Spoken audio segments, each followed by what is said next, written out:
Мамо, може ли тази вечер да спи от Дани? Брей! Да спиш от Дани? Това пък сега откъде се взе?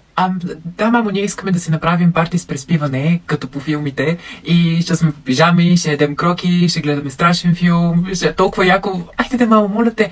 Даже Роси я пускат. Роси, Лело, и теб ли те пускат от Дани? Айде, кажи, че те пускат. Айде. Да, Лело, ми, даже мен ме пускат. Не знам, аз така не съм се чула с на Дани майка и да попитам, уместно ли е, неуместно ли е. Мен, ще спа от Дани. Малко ми е неудобно. Ма вие ще пречите, мамо, бе. Парти с преспиване. Нали знам какво ще стане толкова и ще спите. И родителите на Дани, те са на работа от хората. Хайде де, мамо. Тони, мамо, ти вкъщи легло нямаш ли си? Ела се наспи, пък утре, като се съмне. Играйте, брат, цял ден играйте, колкото искаш играйте, спугайте се от игра.